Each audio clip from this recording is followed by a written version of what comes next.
Hey everybody, this is Rockula, and welcome back to Rockula Retrospective. This is day 20 of my VEDA series 30 bands in 30 days. VEDA stands for Vlog Every Day in April. The band for today is Radiohead. Yeah, it's tempting to do the whole review in that voice, but I think I'm going to go back to doing it the way I've been doing it. So this is one of the reviews that I've dreaded since I made the list. I knew I would struggle with describing what I like about the band because it is all very esoteric. Radiohead is not the kind of band where you get to explore the individual personalities of the band members. They don't have publicity photos portraying themselves as caricatures or costumes that personify their personalities. Radiohead actually makes a conscious effort not to look or act like rock stars. Thom Yorke has been made the unofficial leader of the band, mostly because he's the lead singer, but other than the vocals, I couldn't tell you who is playing what. It just seems like a massive sound with Thom Yorke's head sticking out of it. That wasn't what I thought of them when they first came out.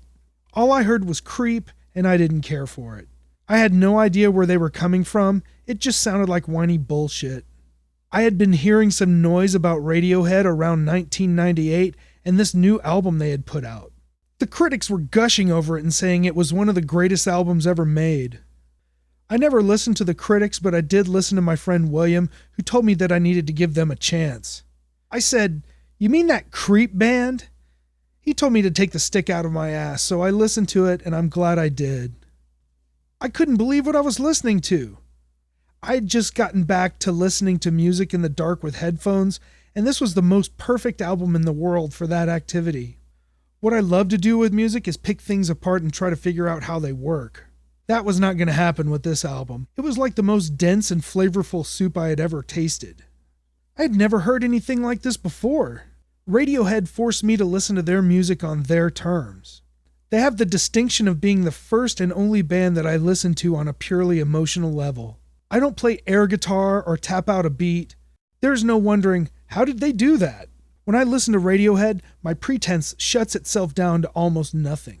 A great example of this is the fact that I normally refuse to sing parts of a song if I don't know the lyrics because I'm afraid I'll look stupid. Singing along with Radiohead is like singing along with Einsturzende Neubauten. One is in German and one is in English, but both are just a jumble of vowels and consonants. I understand just enough German to pick out a word here or there in a Neubauten song. I speak English, and yet I can understand about the same amount of words coming out of Blix's mouth as Thom Yorke's. I played the album for my hard rock loving friends, and they told me they liked the music, but they wish that dude would just shut the fuck up and quit whining. I mentioned Radiohead forcing me to like them on their own terms, and since I cannot understand most of the lyrics, it allows me to listen to them as vowels and syllables instead of words.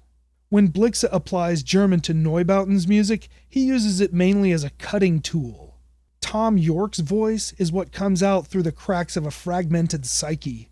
I never bother to read the lyrics. I prefer them to be shapeless forms of emotion than exact words. I bought every album up until In Rainbows, and I'm sure that they have progressed from album to album, but everything after Kid A is melded together into one big hunk of music.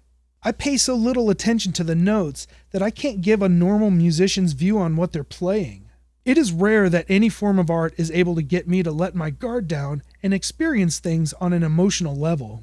It seems much easier to explore your happy and positive emotions, but Radiohead's emotional depth is usually centered around pain and alienation.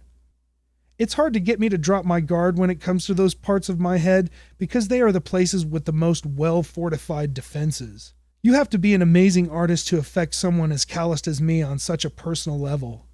I felt it for the first time with Gary Numan. The 2000s were about to happen, and the critics were all saying that this album belonged in the next century. Radiohead was a perfect soundtrack for that early part of the next century.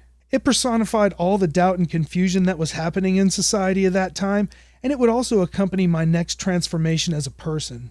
As a musician and a person, I had to find my place in the new century, and I had better start shedding all those preconceived notions that I have built up over the first 32 years of my life.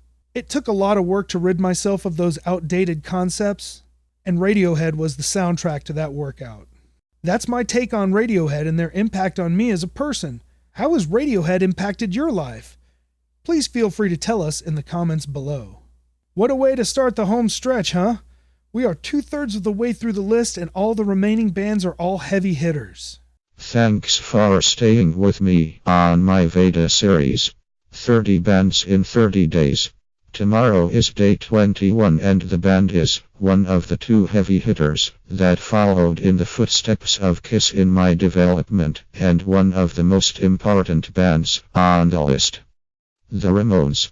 I'm Rockula. And this is Rockula Retrospective.